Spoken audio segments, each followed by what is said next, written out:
Hola, buenas tardes, ¿cómo están? Bueno, estamos comenzando este segundo video relacionado con el libro Ascendentes en Astrología de Eugenio Caruti. En el primer video habíamos visto los tres apartados epistemológicos, ¿sí? Habíamos visto los apartados llamados el mandala, la matriz zodiacal y el ascendente. Y en este segundo video me voy a detener también en el capítulo epistemológico llamado Introducción, y posteriormente voy a tomar uno de los ascendentes en los signos zodiacales. En este caso voy a tomar el ascendente en Géminis. Quiero recomendarles el libro mismo, ¿sí? Para lo que tiene que ver con el desarrollo y la descripción de los 12 ascendentes, y además la riqueza que tiene en cuanto a la descripción de todos estos textos y capítulos que estoy abordando. La idea entonces es que estos videos surjan en cuanto genere interés, funcionen como un disparador para la lectura, ¿sí? Para la lectura del libro mismo. Bien, vamos a comenzar, vamos a preparar la pantalla para comenzar con las placas.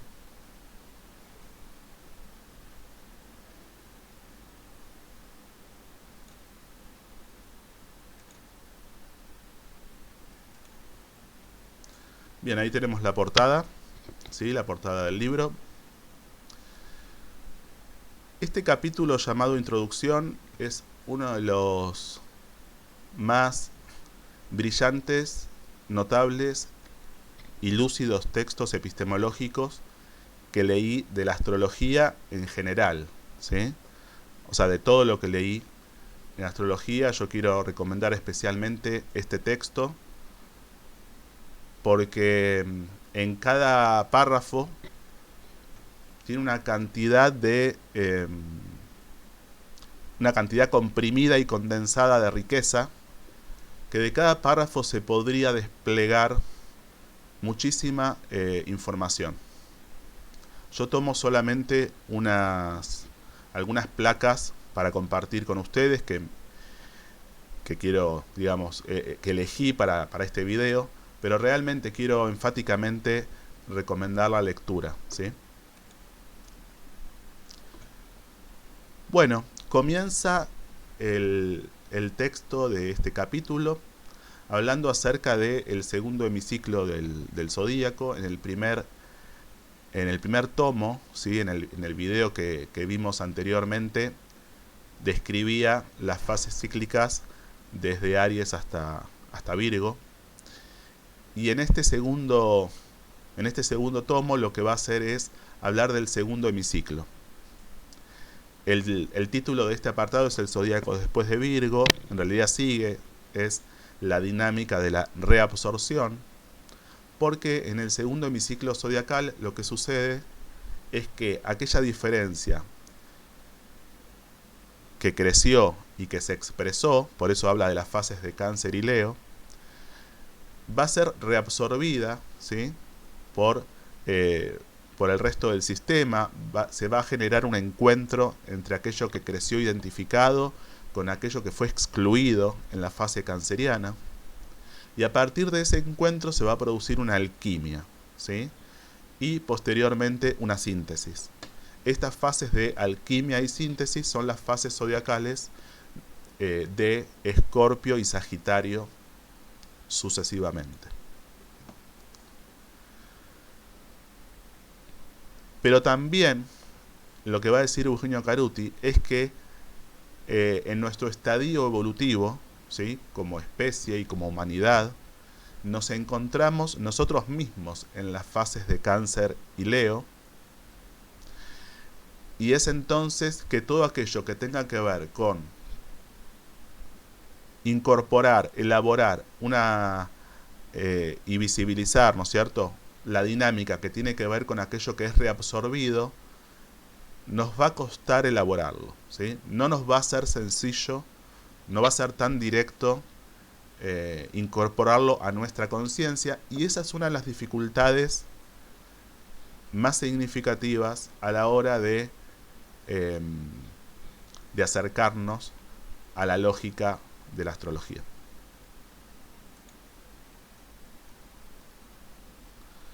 Bien, aquí a lo que alude Caruti es que hay una ilusión de constituirnos como una entidad autónoma, totalmente autónoma y separada del resto, que es propiciada por esta fase necesariamente evolutiva, ¿sí?, de las fases de Cáncer y Leo. En ese sentido va a decir que no es un error, sino que cíclicamente corresponde a una necesidad que se produzca esa ilusión.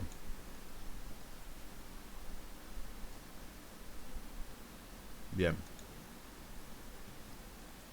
Va a relacionar este recorrido zodiacal, cíclico, y esta serie de transformaciones con lo que implica el aprendizaje mismo del ascendente. Va a decir en esta frase que el aprendizaje del ascendente depende decisivamente de nuestra capacidad para comprender la correcta articulación entre aquello que denominamos lo interno, es decir, aquello con lo cual nos identificamos, tomamos como propio, y aquello que en principio consideramos ajeno, extraño, lo que vamos a sentir como externo, o como lo que nos viene o nos llega de afuera. En la articulación de esas dos dimensiones y en la capacidad de aprendizaje y de identificarnos con lo que en principio nos parece externo, es donde se va a jugar la dinámica de integración del ascendente.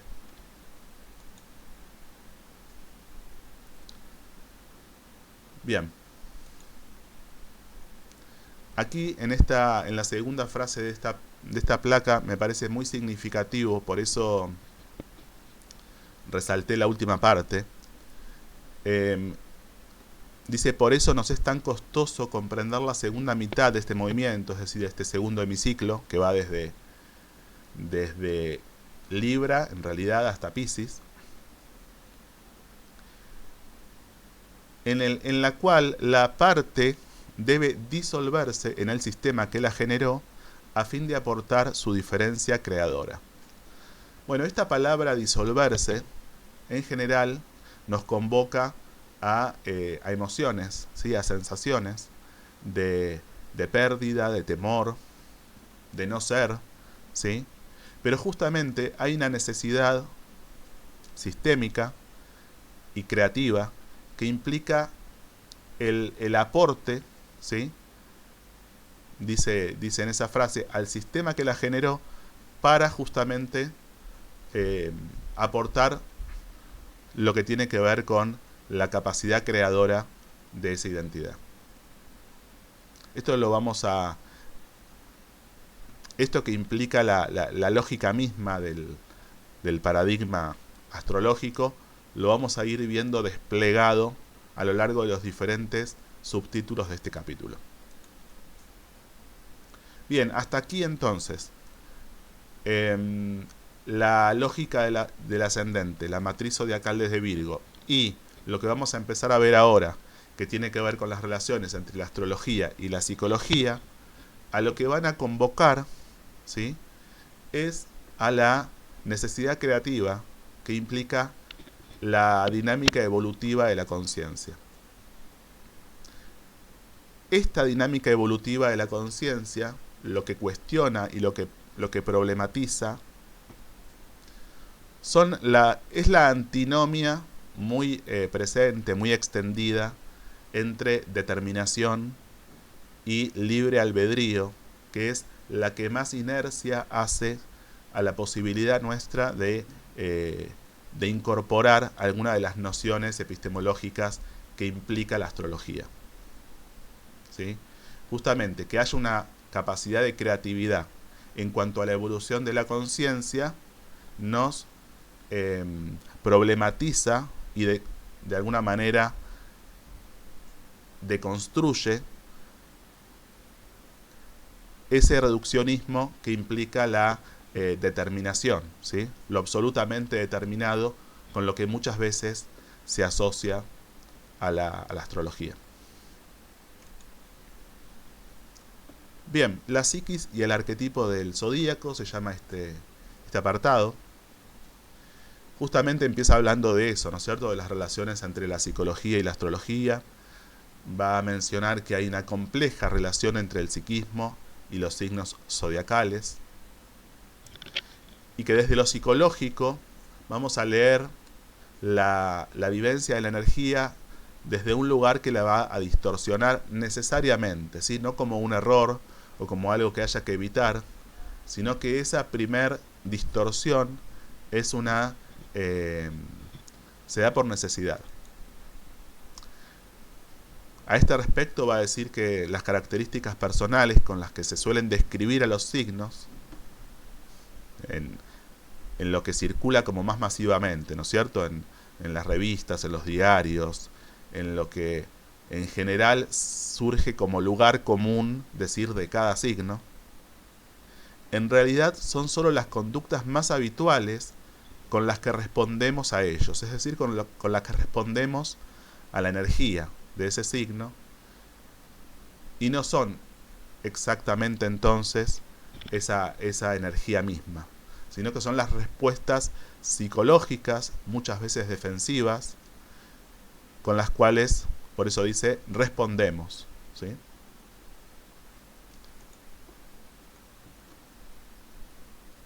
La creencia de que la psiquis posee una estructura inmutable y que además es diferente a la del cosmos no es en realidad un error. Este malentendido forma parte del despliegue del arquetipo zodiacal a la cual nuestra conciencia responde. Bueno, esto tenía que ver con lo que mencionaba recién acerca de aquello que evolutivamente es necesario para que después se produzcan las transformaciones de este segundo hemiciclo, ¿no es cierto?, en el cual se va a focalizar este capítulo. Dice este contenido, este contiene el paradójico patrón por el cual la ilusión de ser entidades separadas es absolutamente necesaria en una determinada etapa de la evolución. En cuanto a esto y en cuanto a al anhelo, ¿sí?, de definirnos, o al anhelo adivinatorio que muchas veces convoca la astrología, Caruti hace una pregunta en el libro que me parece muy, muy pertinente, muy interesante, y que es esta, ¿no es cierto?, la que está en esta placa, que dice: ¿es el sentido de la astrología satisfacer nuestras necesidades de reconocimiento y control? ¿O por el contrario, el de llevarnos a una dimensión en la que estos anhelos se disuelvan por sí mismos y nos sea posible entablar un vínculo radicalmente distinto con aquello que nos rodea? Bueno, quiero subrayar dos partes de toda esta frase. Esto que tiene que ver con nuestras necesidades de reconocimiento y control, ¿sí?, aquellas necesidades de alguna manera de seguridad, que viene dado por la necesidad de saber, muchas veces, de saber aquello que tiene que ver con definirme identitariamente, o también incluso tratar de prever este anhelo adivinatorio, ¿no es cierto?, que tiene que ver con el futuro. Esto está cuestionado, todo esto, muy, muy fuertemente por esta frase, y también lo que propone en la segunda parte de la pregunta es esto, ¿no es cierto?, entablar un vínculo radicalmente distinto con aquello que nos rodea. Bueno, estas dos partes, el anhelo de reconocimiento y control y la posibilidad de entablar un vínculo distinto con aquello que nos rodea, es en gran parte todo el desafío, ¿sí?, y las diferentes dimensiones y aristas de esta tensión tiene que ver con lo que implica el recorrido de lo que va a seguir desarrollando. Va a decir entonces, en una parte de este texto, ese nudo de la conciencia, a un tiempo animal y holística, instintiva y contemplativa, somos nosotros. Es decir, que portamos, por un lado, esa necesidad de reconocimiento y control que en estadios evolutivos extensos tuvo que ver con la necesidad de supervivencia nuestra, como especie, como seres humanos, pero también y al mismo tiempo tenemos la capacidad de percibir, de contemplar desde una mirada más abarcativa y desde una mirada holística. Esa dualidad, esa tensión y esa simultaneidad de esas dimensiones, ahí lo llama nudo, tiene que ver con aquello que somos y que tenemos como posibilidad para desplegar, ¿sí? Bien, este apartado que me parece brillante realmente, se llama lo inconexo y lo constelado, ¿sí? Lo inconexo y lo constelado. El fundamento de la astrología es que el ser que observa el universo responde a un orden que posee la misma estructura que éste. La dinámica de nuestra existencia y el movimiento de nuestra psiquis son un solo y único proceso. Este discernimiento acerca de nuestra condición solo es posible en un estado en el que se ha disuelto la barrera que divide el adentro y el afuera, y ha cesado todo anhelo de control. Bien, aquí insiste con esta necesidad de disolver esta antinomia, ¿no es cierto? Antes hablábamos lo interior, lo exterior, cuando hablaba del ascendente y esa correcta articulación. Ahora también lo que tiene que ver con disolver esa barrera del adentro y del afuera, poder relativizar, poner entre paréntesis, suspender por momentos el anhelo de control, que es lo que muchas veces hace inercia a la incorporación de esta lógica. Nos concebimos como una interioridad que se mueve en un espacio que le es externo y accidental, que a veces se muestra hostil y otras benigno, pero que debemos enfrentar para satisfacer nuestros deseos, ¿sí? Mientras tengamos la necesidad de aferrarnos a esta creencia, es evidente que no podremos reconocer ninguna relación estructural entre nosotros y aquello que nos rodea. Toda nuestra experiencia colectiva está organizada en base a la vivencia de separatividad y como tal se opone al fundamento de la percepción astrológica. Lo que vamos a empezar a ver es que el fundamento de la concepción astrológica implica ver relaciones, ver articulaciones, en lo que en principio aparece como algo totalmente separado y que pertenecen a órdenes distintos. Para la percepción no astrológica, la realidad está constituida por un conjunto de hechos aislados, en el que establecemos vínculos aleatorios a lo largo de un tiempo lineal y abstracto. Según esta concepción, cualquier cosa podría suceder en cualquier momento. Esto alimenta profundos temores, así como la ilusión de una autonomía absoluta de aquello que nos rodea. Es decir, lo que va a ser inercia y dificultad a la incorporación de esta lógica son los dos polos de la antinomia. El polo, como decía anteriormente, de la absoluta determinación, como también el polo de la absoluta autonomía. La percepción astrológica nos descubre inmersos en una trama viviente en la que adquieren repentina visibilidad un conjunto de relaciones hasta ese momento imperceptibles. Bueno, ahí quiero enfatizar y resaltar esto, ¿no? Repentina visibilidad, muchas veces tiene que ver con lo que en psicología se llama insight. Me refiero a lo repentino. Tiene que ver con aquello, el insight significa un darse cuenta, que muchas veces no responde a algo meramente lineal o racional, sino que es un instante en la que percibimos asociaciones que hasta ese momento no percibíamos. La conciencia fragmentaria, condicionada para separar nítidamente una forma de otra, un acontecimiento de otro, solo distingue relaciones externas entre los elementos de la realidad. La astrología percibe en cambio una red mucho más vasta, subyacente, invisible.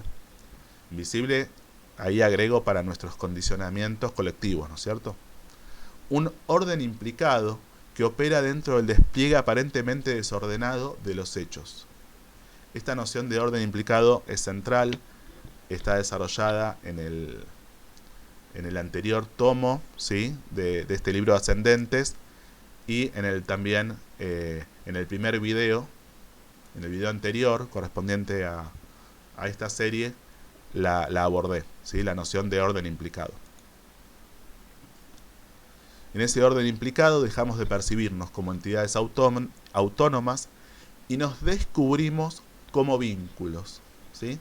Hay una afinidad, una asociación muy interesante entre todo esto que estamos viendo, correspondiente a la epistemología astrológica, con el propio ascendente que elegí para graficar en este video, que tiene que ver con el aprendizaje que implica lo geminiano, ¿sí?, que lo vamos a ver en unos momentos, pero tiene que ver con esto mismo, ¿sí?, con descubrirnos como vínculos, descubrir la importancia del vínculo por sobre lo que en principio aparece como algo fragmentario y autónomo.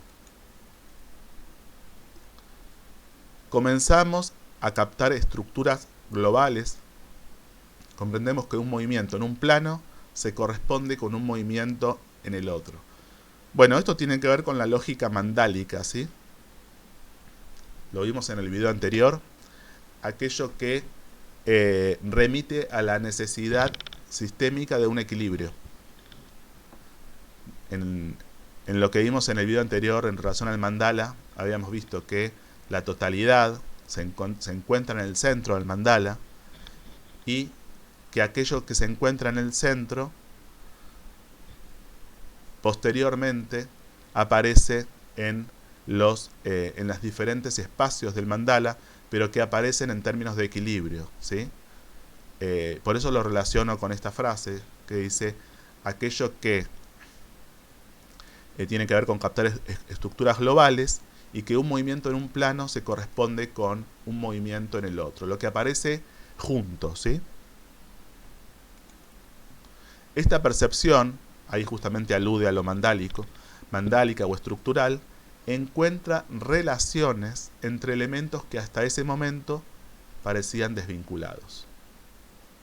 Y dice en ese sentido: la belleza de la astrología consiste en distinguir constelaciones, es decir, relaciones estructurales entre aspectos supuestamente aislados de la realidad. Esto tiene que ver entonces con la posibilidad, la capacidad de percibir dibujos, diseños, patrones, matrices, ritmos, ciclos y corrientes, armonías y disonancias. Van ocupando el lugar de los objetos separados, los acontecimientos aleatorios o los vínculos casuales. De esta manera la conciencia holística entra en actividad y el registro fragmentario puede ser cuestionado. En la medida en que se disuelven los condicionamientos que nos hacían ver separado, incluso el flujo del tiempo es percibido de otra manera. Bien, esa última parte es muy importante, el tema del tiempo, la percepción del tiempo. Y vamos a ver con qué tiene que ver. Dice, hablando del tiempo, dice: pierde la cualidad abstracta, lineal e inasible que lo caracterizaba y nos revela su naturaleza, rítmica y estructural. Nos muestra que posee forma, que existe una matriz que describe su topología y da cuenta de sus diferentes cualidades e intensidades. Es decir, el tiempo mismo, en lugar de ser algo abstracto y lineal, contiene cualidades, contiene intensidades que nos constituyen, que nos conforman, ¿sí? Que nos convocan, ¿sí? A integrarlas, a esas cualidades y a expresarlas. Esa es la lógica del ascendente, como vamos a profundizar. Pero quiero detenerme entonces un momento en esta cualidad que tiene que ver con el tiempo, ¿sí? Cómo estamos habituados a concebir el tiempo desde nuestro paradigma establecido y la diferencia que a la que alude este otro paradigma que podemos llamar holográfico, ¿sí? O de diferentes maneras, pero que implica una diferente concepción del tiempo mismo en cuanto portador de cualidades y de intensidades. Bien, este apartado se llama Psiquis y Cosmos. Dice, en el tiempo en que vivimos hay un surgimiento de una nueva comprensión mucho más abstracta del mundo de las formas. La existencia de patrones en un plano imperceptible a los sentidos, como organizadores de lo concreto. Repito ahí, patrones organizadores de lo concreto, se está convirtiendo en una evidencia para la ciencia actual. Estructuras, matrices y códigos presentes en distintos aspectos de la naturaleza. Es decir, recordemos que este texto es del año 2001, ¿sí? Lo que va a detallar ahora es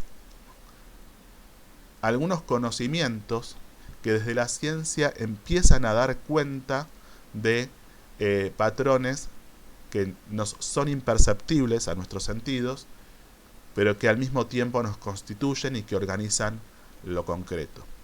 Y va a dar algunos ejemplos, ¿sí? Fractales, bucles de retroalimentación, campos morfogenéticos. La dinámica serpentina del ADN son conceptos que otorgan visibilidad a niveles de realidad infinitamente más complejos que los habituales. La psicología moderna, por su parte, nos ha mostrado las estructuras que organizan nuestra psiquis, nos habla de la existencia de patrones en la historia personal como en los sistemas familiares, así como en el orden simbólico del lenguaje o en el de los arquetipos y sus imágenes colectivas, ¿sí? Bueno, hay muchísimo contenido en estas dos últimas placas. Por un lado, todo lo que tiene que ver con los descubrimientos de la ciencia en diferentes sentidos, pero también en el campo mismo de la psicología moderna y de los conocimientos, incluso del psicoanálisis también, que fueron desarrollándose, se empiezan a percibir estructuras y patrones que nos organizan en tanto psiquismo, ¿sí? Tanto desde lo que tiene que ver con el lenguaje, seguramente ahí podemos hacer la relación con Freud y con Lacan especialmente, y también con los arquetipos y las imágenes colectivas, obviamente que ahí la asociación más directa es con Jung, ¿sí? La astrología acompaña este salto en la conciencia y gracias al encuentro con la psicología adquiere una extraordinaria sutileza para describir procesos profundos. Bueno, habíamos visto en uno de los videos, el video que hice en relación al libro Astrología de la Personalidad de Dane Rudhyar, que ahora lo va a mencionar Caruti, que es el libro que de alguna manera, uno de los libros que abre históricamente esta articulación entre la astrología y la psicología, ¿sí? Tomando lo que tiene que ver con el paradigma holístico y también lo que tiene que ver con con la psicología profunda, ¿sí? Que era uno de los nombres iniciales con el cual se conocía el psicoanálisis. Y ese libro de Dane Rudhyar es del año 1936, por eso es significativo también históricamente. Dice en esta placa: sin embargo, la psicología moderna aún no ha dado el salto que permitiría concebirnos como estructuralmente entrelazados a los demás reinos de la naturaleza, a la Tierra y a la vida en el sistema solar, ¿sí? Bueno, esto lo podemos relacionar con esta ilusión de autonomía, ¿sí? En este caso del ser humano mismo, o de separatividad con respecto a aquello que nos rodea. Esta ilusión de absoluta autonomía o de absoluta separatividad quizás también implica esta dificultad en cuanto a esto último que dice aquí, ¿no? Concebirnos como estructuralmente entrelazados a los demás reinos de la naturaleza, a la Tierra y a la vida en el sistema solar. Este apartado se llama No existe un yo anterior a la estructura natal. Dice: el cielo de cada instante, cada carta natal, no constituye un dibujo autónomo, sino que es una transformación particular dentro de una matriz en despliegue constante. Creo que esto tiene que ver con lo que mencionábamos antes en cuanto a la naturaleza del tiempo, es decir, el tiempo como portador de cualidades y de intensidades.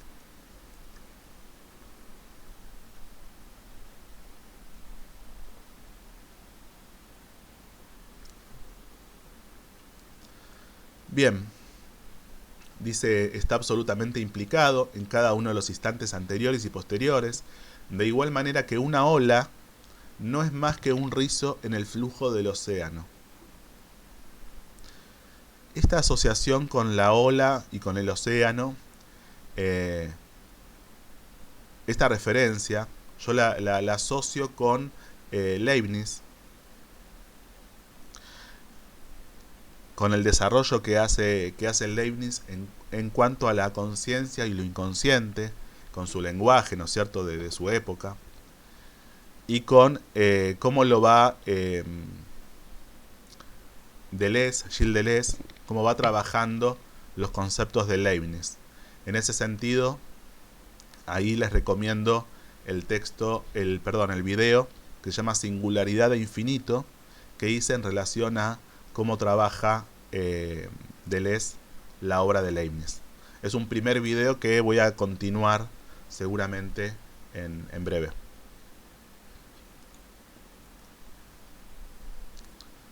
Bien, dice: nadie nos prepara para desarrollar una identidad suficientemente estable y flexible a la vez, y ahí es importante esa simultaneidad, ¿no? Estable y flexible a la vez, como para no oponernos a las transformaciones inscriptas en nuestro instante natal, ni quedar desorganizados por ellas. Es decir, tener una estabilidad, poder centrarnos, ¿sí?, pero al mismo tiempo que estamos centrados y que ese centro nos permite una estabilidad, tener la suficiente apertura y flexibilidad para enriquecernos y para integrar aquello heterogéneo que también nos constituye y que en principio tomamos como externo o sentimos como externo. Esto también se me ocurre relacionarlo con Deleuze cuando trabaja las diferentes líneas de segmentariedad, ¿sí? Ahí en Rizoma, en el texto Rizoma de Deleuze y Guattari, en un momento, va describiendo aquello que tiene que ver con lo que tiene diferentes grados de estructuración y cómo el equilibrio, ¿sí?, de esos diferentes niveles de estructuración es lo central y es muy importante para poder, al mismo tiempo que mantenemos una estabilidad, poder enriquecernos, ¿sí? Por eso lo relaciono con esto que decía recién Caruti. Dice, y aún más lejos estamos de preguntarnos acerca de las cualidades que necesitamos desarrollar para poder entregarnos a la acción de la totalidad que subyace en nuestras vidas. ¿Sí? Esto de las cualidades que necesitamos desarrollar, en ese sentido de aprendizaje y de integración, ¿no es cierto? Bien.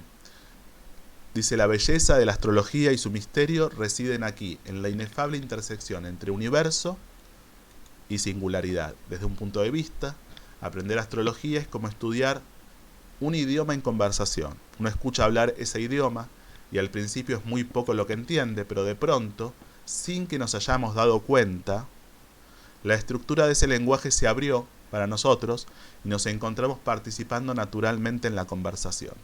Cómo hay algo ahí de la dinámica del insight, ¿no? De este darse cuenta que no es desde el lugar de la conciencia y del control, muchas veces nos permite aprendizajes e incorporar desde otro registro aquello que desde un lugar meramente racional o desde el control de lo racional se hace más difícil, ¿sí?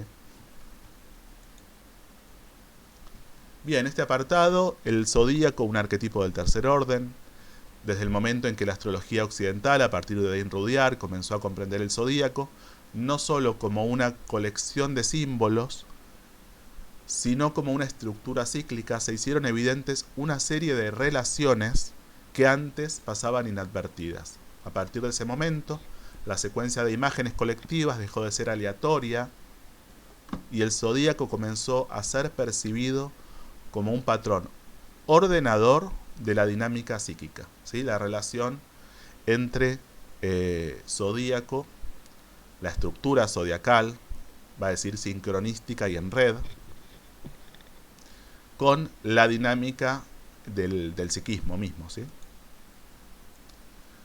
Pero al dar un paso más y comprender que la matriz zodiacal no solo simboliza un ciclo, sino que también es un mandala, se hacen visibles nuevas correlaciones. El zodíaco se revela al mismo tiempo como una matriz temporal que encierra las claves de cualquier dinámica secuencial y como un holograma que se manifiesta sincronísticamente. Una estructura multidimensional que opera en el espacio-tiempo superando la aparente contradicción entre secuencia y simultaneidad. Fíjense cómo muchos de los contenidos que estamos viendo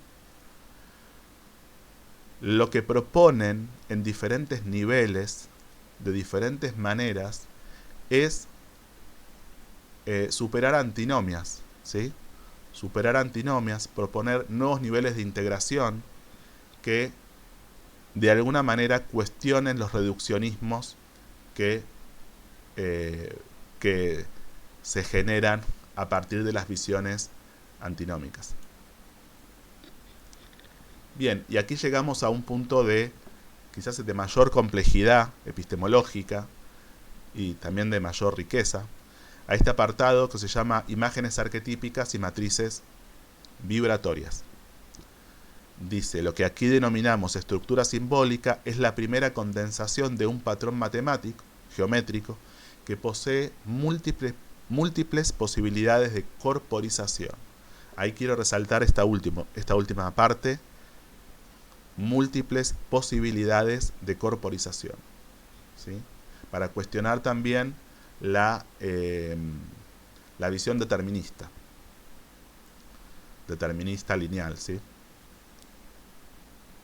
A su vez, este nivel geométrico es el primer diseño perceptible de un patrón puramente proporcional, vibratorio o musical, capaz de operar en diferentes niveles de sustancia y provocar así la aparición de formas de distinto grado de sutilidad o concreción, ¿sí? Sutilidad, concreción, todo esto tiene que ver con lo que veíamos antes en relación al tiempo, ¿sí? Aquello que tiene cualidad e intensidades. Y esto que implica lo vibratorio o lo musical está en relación con la dinámica misma del zodíaco como mandala, ¿sí? En un momento Caruti, creo que lo vimos en el video anterior, relaciona las diferentes notas en la escala musical con los diferentes espacios zodiacales y cómo cada uno implica en realidad a todo el resto, ¿sí? Como hay algo sistémico en lo cual cada porción, ¿sí? Cada porción zodiacal implica no solamente a la anterior y a la posterior y a la opuesta en términos de polaridad complementaria, sino también en el fondo a todo el mandala zodiacal. Y que esto también remite e implica, ¿sí? Una visión que implica lo vibratorio, ¿sí? En el sentido de aquellas intensidades que posteriormente van a dar lugar a la concreción y a la corporización que mencionaba también en el párrafo anterior. Bien, dice, en tanto matriz vibratoria, patrón geométrico o estructura simbólica, el zodíaco encierra un potencial de significados y experiencias que aún no han sido recorridos por la humanidad. Cuando lo comprendemos a través de las imágenes colectivas, en cambio, lo reducimos al plano de los íconos que espontáneamente emergen en nuestra psiquis y que responden al nivel fragmentario de la conciencia. ¿Sí? Aquí lo que está haciendo es describiendo diferentes grados de complejidad, de sutilidad también, como decía anteriormente, como si fueran diferentes capas, ¿no es cierto?, de esa complejidad. Y vamos a ver entonces cómo continúa. Dice, en este plano la conciencia depende de su identificación con alguna forma o imagen y va de una a otra en busca de la experiencia que pueda colmar su anhelo de totalidad. Aún no tiene madurez suficiente para responder a aquello que circula entre las formas. Ahí enfaticé esa parte de la oración, ahora vamos a ver por qué. ¿Sí? Aquello que circula entre las formas. Esto es aún amorfo para ella y por esta razón no puede distinguir estructuras completas en las que adquieran plena visibilidad las relaciones entre cada causa y sus consecuencias, en las que pueda captar el final desde el principio. Bien, en esa última parte que también resalté, hay algo que tiene que ver con la dinámica cíclica, ¿sí?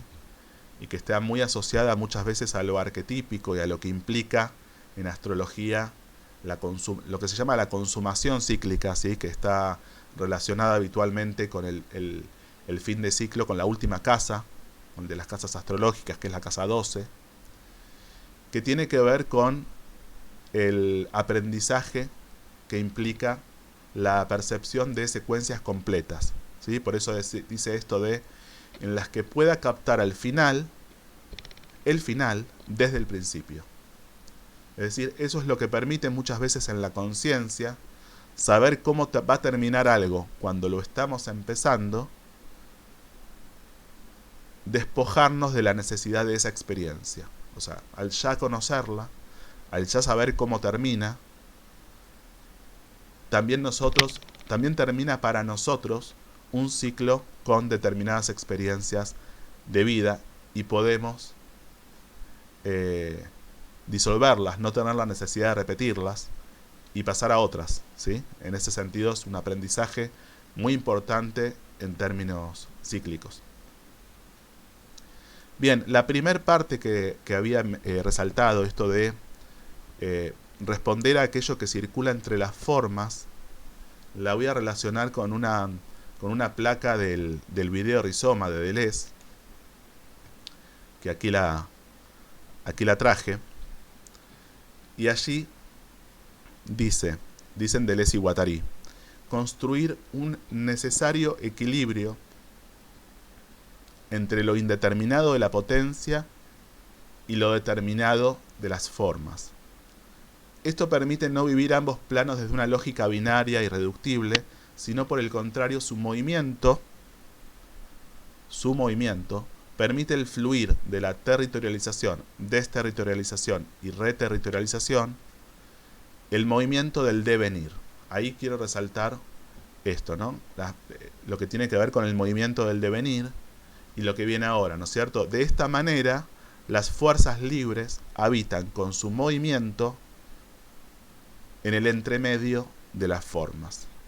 Me parece que esa asociación epistemológica entre esta parte que desarrollan Deleuze y Guattari en Rizoma y lo que mencionaba recién Caruti me resultó muy significativa, ¿sí? para compartirla. O sea que hay algo que tiene que ver con lo que circula entre las formas y que implica cierto grado de capacidad creativa y de sutilidad y de intensidad, que también tiene que ver con lo que promueve la integración, la riqueza, el equilibrio, ¿sí? Para relacionarlo también con la dinámica de aprendizaje, ¿sí? que implica el ascendente.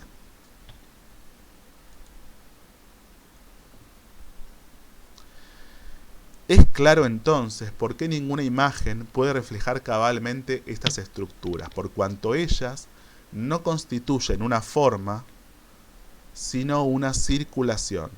Es decir, ninguna imagen va a ser completa en sí misma, ningún arquetipo va a ser completo en sí mismo, sino que van a remitir a un plano sistémico en el cual van a estar en constante relación, intercambio, complemento, con diferentes arquetipos, y ninguno va a poder ser absolutizado, ¿sí? O absolutizarlo va a resultar un reduccionismo. Y me interesa también esta última parte en la que dice, por cuanto ellas, esas imágenes, o la estructura en realidad, no constituye una forma, sino una circulación. De vuelta alude a aquello que está en circulación, aquello que circula entre las formas. Bien, y aquí el arquetipo zodiacal va a decir que para que el nivel holístico se desarrolle, es de gran importancia que nos aboquemos a investigar la lógica interna que ordena los arquetipos que habitualmente estudiamos por separado. Bien, esto tiene que ver con lo que les decía recién, ¿no? Ningún arquetipo puede ser absolutizado de manera separada. Esto implica pasar del nivel de las formas al de la circulación, y de esto se trata la astrología. Y aquí va a dar en un ejemplo diferentes grados de complejidad, ¿sí? Y de sutileza. Va a decir, de las ambivalencias y contenidos inconscientes en la relación con la madre, a 2, las imágenes relacionadas con la gran madre, o sea, el arquetipo, figuras arquetípicas diversas, Isis, Kali, Artemisa, etc. Y 3, otro nivel, ¿sí? El recorrido de la luna por sus fases, ¿sí? Entender entonces a la luna en movimiento, en circulación, en lo que tiene que ver con la dimensión cíclica de sus fases. Y termina, o elegí esta frase para terminar este capítulo, que dice: Occidente no ha desarrollado los conceptos adecuados como para reflexionar acerca de las relaciones, identidades y diferencias entre la materia, la conciencia y la vibración. Es decir, el nudo, el entremedio entre esas instancias es el desafío que nos propone, digamos, Caruti y esta lógica epistemológica para abordar, ¿sí? Esta lógica holística. Bien, vamos a abordar entonces ahora en esta segunda parte del video el ascendente en Géminis. También voy a tomar algunos apartados con los nombres que están ahí en el libro. Este apartado se llama El niño que nace con ascendente en Géminis. La energía de Géminis nos muestra que la realidad es una danza inestable entre polos que se necesitan mutuamente, formando relaciones en las que lo incompleto de cada fragmento se totalizará en un movimiento de incesante atracción con los demás. Nada es estático ni puede permanecer aislado, sino que todo se diversifica en infinitas variantes y que la clave para no fragmentarse en un caos inestable reside en aprender a vincularlas entre sí. Bueno, vamos a tomar algunas palabras clave de esta primer placa. En principio, esta danza inestable entre polos me parece que es muy importante para lo que va a implicar este aprendizaje. También aquello de la percepción de lo que en principio se presenta como fragmentado o como aislado. El trabajo de el ascendente Géminis va a implicar la capacidad de establecer puentes y vínculos entre aquello que aparece separado, ¿sí? Aprender cómo relacionar y comunicar lo diferente y descubrir que los vínculos son el fundamento de la existencia. Aparecerá la multiplicidad, un mundo de fragmentos incomunicados, a fin de descubrir la vincularidad e importancia de la comunicación de una parte con la otra. Todo esto permanecerá desorganizado para su percepción, hasta que sea capaz de vivirlo como un universo coherente y de identificarse con su cualidad y expresarla. Bien, lo que está diciendo aquí, sobre todo en esta última parte, tiene que ver con que al principio lo que va a aparecer siempre con el ascendente, con cualquiera de los ascendentes que se trate, es la dificultad, es decir, es percibirlo como algo externo, como algo ajeno, como algo con lo cual en principio no me identifico. Y lo que va a mencionar entonces es el desafío que va a implicar, ¿sí? Entonces se van a presentar escenarios que van a aparecer como escenarios externos que me van a traer las herramientas para empezar con el aprendizaje del ascendente.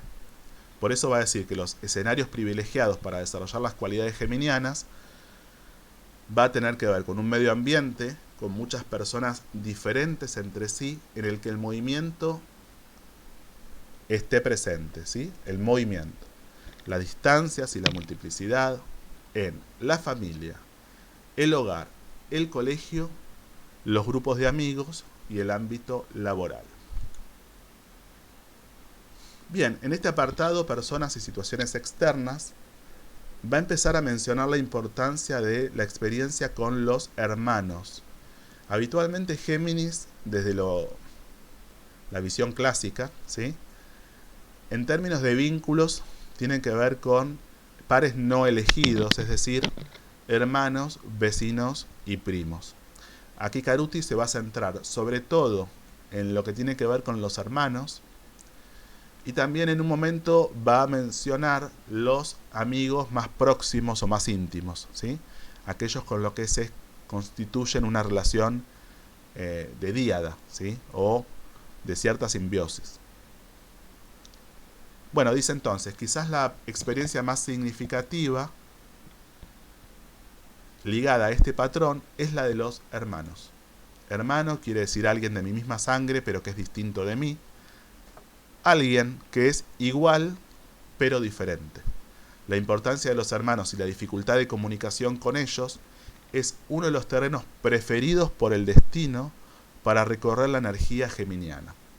Es decir, aquello que en principio se presenta como algo distinto de mí, pero que al mismo tiempo me implica, ¿sí?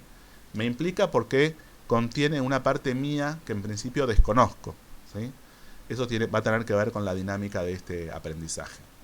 Aparecerán también personas intelectuales y con grandes conocimientos. Géminis tiene que ver, recordemos, con el aprendizaje en sí mismo, con las cosas que aprendemos y que conocemos y que descubrimos. que tengan la capacidad de poner en palabras y coherentizar racionalmente lo que para otros es inexpresable. También todo el tema de lo racional y la palabra está implicado en lo geminiano, ¿sí? Recordemos que Géminis, en términos de planetas, está regido por Mercurio, ¿sí? Virgo también, pero Géminis está regido por Mercurio. Entonces la situación de Mercurio en el mandala natal, en la carta natal, va a ser muy importante para lo que tiene que ver con el aprendizaje de este ascendente, ¿sí? Porque es el regente de Géminis. Entonces, tanto Mercurio como la casa 3, que es la casa arquetípicamente geminiana, van a ser muy relevantes a la hora de indagar este ascendente. Estas personas impactarán fuertemente, tanto por la atracción como por el rechazo. Es decir, estaba hablando de las personas intelectuales y de grandes conocimientos. De estas personas aprende intensamente y en ellas proyecta esa energía que lo integra. También aparecerán personas rápidas y movedizas con tendencia juvenil. Incluso personas más jóvenes e inmaduras impactarán con fuerza, porque es precisamente esa energía de lo liviano, inocente y despreocupado lo que tiene que desarrollar. Es decir, cualidades geminianas, en este caso ligadas a lo lúdico, ¿sí? Al juego, a lo movedizo, a lo rápido, a lo juvenil. Es frecuente encontrar un ascendente Géminis rodeado de personas más jóvenes, donde es la persona mayor, pero al mismo tiempo la más divertida y juguetona. O sea, esta cualidad de lo lúdico, de lo divertido, ya implica, cuando una persona con ascendente Géminis se reconoce en esas cualidades, cierta integración del ascendente. Para que este proceso florezca, aparecerán también personas sintéticas, llenas de certezas, que saben y no dudan en lanzarse en una sola dirección, correspondiente a la complementariedad que implica su casa 7 en Sagitario. ¿Sí? Recordemos que por estructura, que tiene que ver con la matriz zodiacal, aquella persona que tiene ascendente Géminis necesariamente va a tener su casa 7 en Sagitario, ya que Géminis y Sagitario conforman un eje, un mismo eje, ¿sí? Los 12 signos, recordemos, implican en realidad 6 ejes complementarios, ¿sí? Géminis Sagitario es uno de ellos. Una manera de chequear el aprendizaje del ascendente es ver cómo las personas del primer tipo, es decir, las personas geminianas y que expresan lo geminiano, dejan de hacer impacto en mí, mientras que las del segundo tipo, las personas que manifiestan lo sagitariano, me siguen siendo necesarias. Esto implica que en la medida en que yo aprendo el ascendente, ya las personas que expresan la energía de mi ascendente no son tan relevantes o no son tan imprescindibles para aprender por lo menos ciertos aspectos del ascendente, ya que ese aprendizaje nunca termina. Pero las personas que manifiestan la energía de mi casa 7, en este caso Sagitario, siempre me van a complementar, ¿sí? Siempre van a complementar a mi ascendente. Y en ese sentido se van a establecer relaciones de complemento, de equilibrio. Ninguna persona, ninguna tarea, ningún lugar aparecerá completo para mí. La insatisfacción y la sensación de incompletud en relación a lo que me rodea será el motor que me obligue a abrirme al mundo del vínculo, la interacción y la comunicación. Bien, nada se va a presentar completo, está diciendo aquí, y estas 3 últimas palabras, vínculo, interacción y comunicación, son centrales, ¿sí? Y muy significativas para este aprendizaje. Bien, aquí en este apartado va a describir un poco más la dinámica de esta relación tan importante con los hermanos del ascendente Géminis. Recordemos que no necesariamente tienen que ser hermanos en el sentido de hay personas que no tienen obviamente hermanos, pero aquellas relaciones que impliquen paridad y que sean muy significativas van a jugar esta posición, ¿sí? Dice, es común o casi necesario que un ascendente Géminis tenga un vínculo particularmente complejo con algún hermano. El aprendizaje es ver cómo, más allá de la inestabilidad y la fragmentación, es una totalidad la que se está manifestando a través de las formas necesariamente incompletas y como entonces siempre es posible encontrar el modo en que éstas se comuniquen y relacionan. En Géminis, todas las partes son relevantes y ninguna debe ser excluida porque, por minúscula que sea, tiene en sí la cualidad que el conjunto necesita para mantener la circulación y el intercambio. Fíjense cómo aquí alude a la necesidad sistémica, ¿sí? Por eso habla de la necesidad del conjunto, para que algo siga circulando y en ese sentido aprendiendo y funcionando, ¿no es cierto? Dice allí, tiene lugar entonces una polarización con ese hermano, quien se lleva características deseables e indeseables, que son en realidad propias. Aquí a lo que alude es a la cualidad de alguna manera proyectiva, ¿sí? Como a veces con este ascendente es muy habitual proyectar en el hermano o quien funcione con esa cualidad de vínculo estrecho, ¿sí? Vínculo de par. Como a veces va a decir que la energía se divide, entonces va a dar algunos ejemplos ahora en las próximas placas, en las cuales se van a jugar polos, ¿sí? De la misma energía dividida que va a ser necesario aprender a vincular. Dice, no solo tendré la experiencia de un mal vínculo que rompe la unidad, con el dolor que esto trae, sino que en lo más profundo ese hermano aislado se lleva una parte mía en el plano familiar y un aspecto de mí mismo que me es esencial en el plano personal. Solo abriéndome al diálogo y estableciendo la comunicación, la energía circula y yo experimento un nuevo nivel de integración. Y ahí va a mencionar lo costoso que implica cuando se establece el patrón de la exclusión, ¿sí? Con este ascendente. Por eso dice, si excluyo relaciones, jamás me identificaré con Géminis, que implica vincular, comunicar, dialogar. Solo me sucederá Géminis, ¿sí? Ahí el ascendente, cuando se establece este patrón de exclusión, aparece como algo que viene de afuera, ¿sí? Como destino.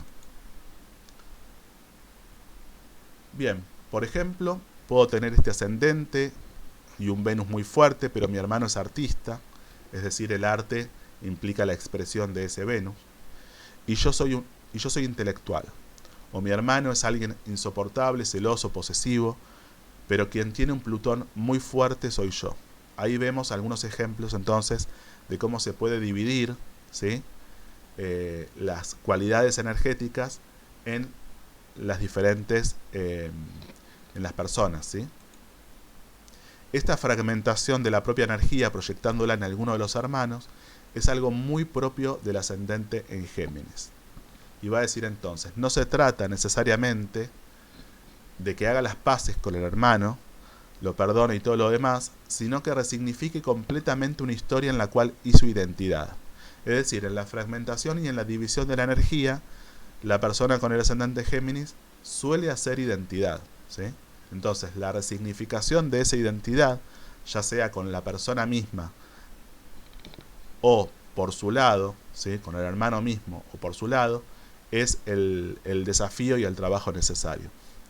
Dice, y permita que esa carga que está cristalizada en su pasado recircule y pueda aprender de ella.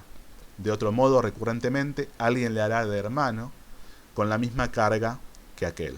Es decir, que lo que está aludiendo entonces es a la existencia de un patrón, ¿sí? De un patrón que se repite y de cómo es necesario un trabajo de de integración y que en este caso implica esto que de trabajar aquello que está cristalizado, ¿no? Para poder trascender las consecuencias que implica la repetición mecánica de ese patrón.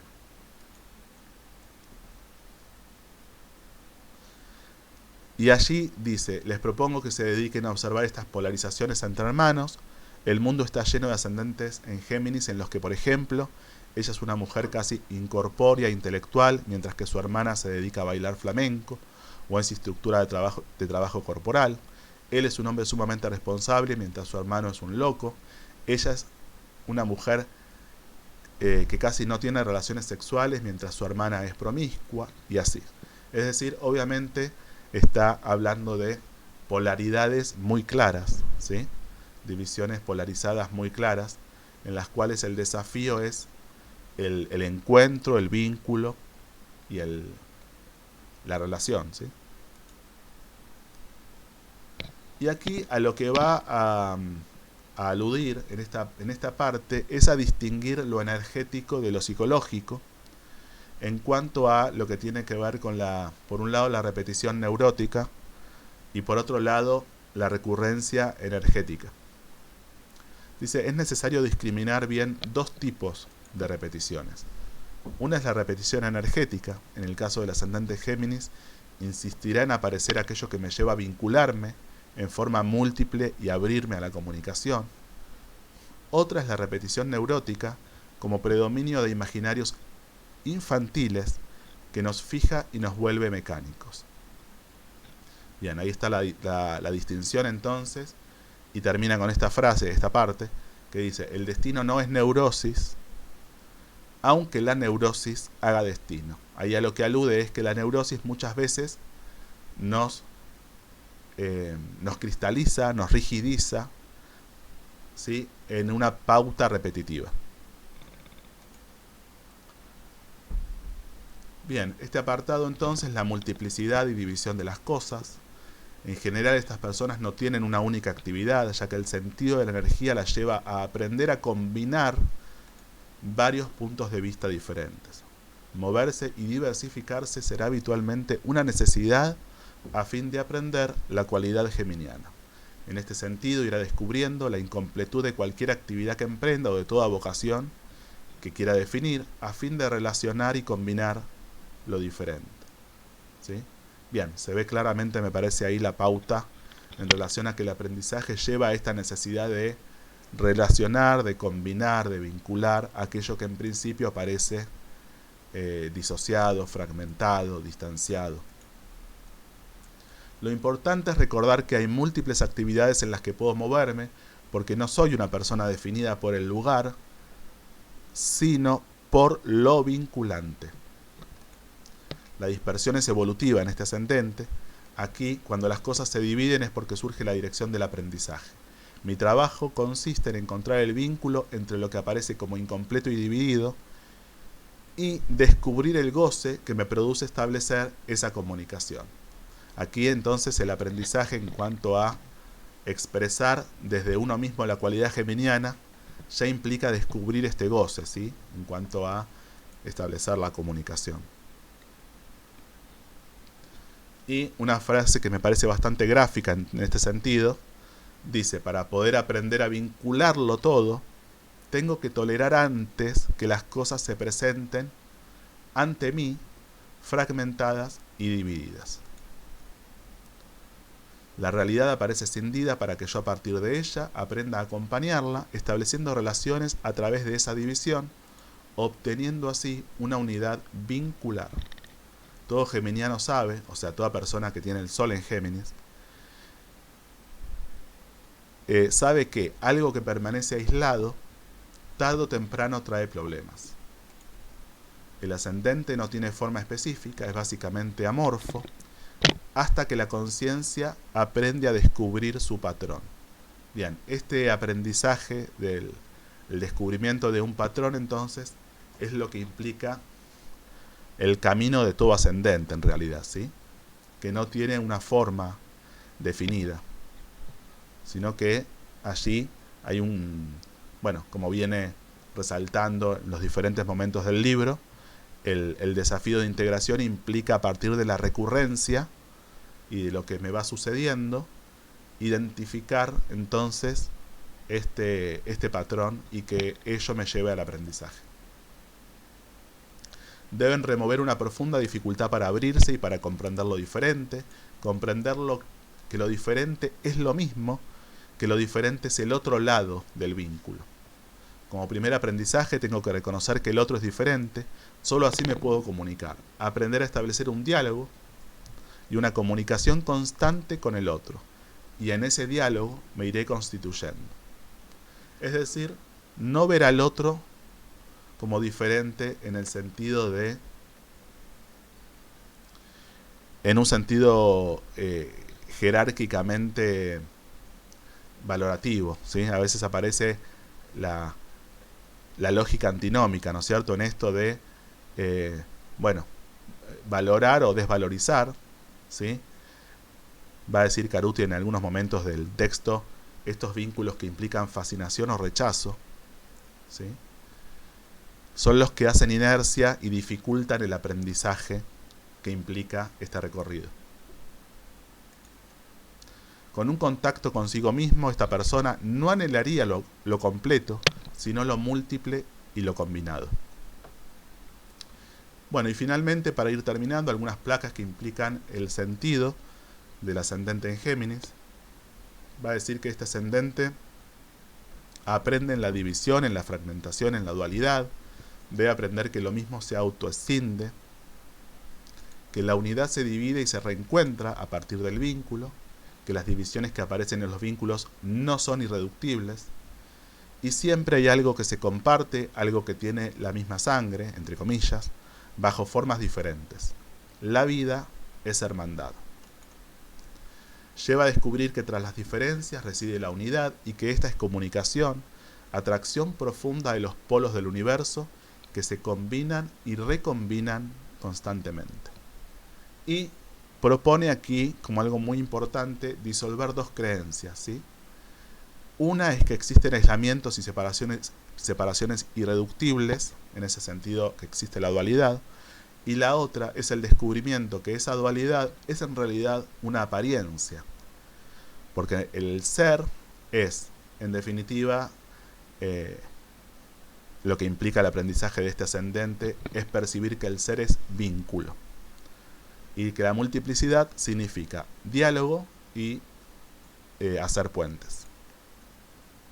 Lo que subyace como fuente de conflicto con este ascendente es una tendencia al aislamiento, de la cual la persona a veces no se da cuenta. Esa tendencia traerá seguramente conflicto porque es una creencia inconsciente acerca de la vida en la que el aislamiento es posible e incluso deseable.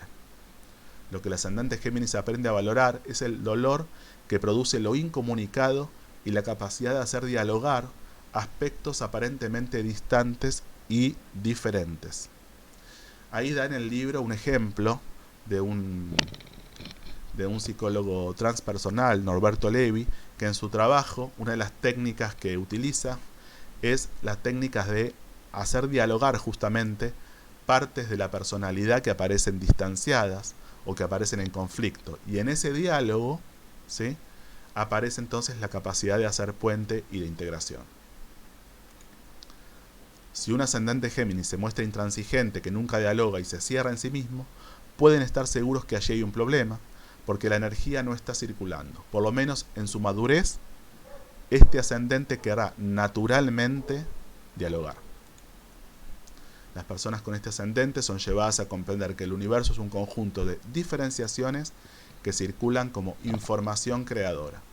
Jamás se le mostrará como algo compacto, substancial, único, es decir, jamás el universo se le mostrará de esta manera, ¿no es cierto?, como algo compacto, substancial, único, que produzca plenitud en una sola dirección progresiva.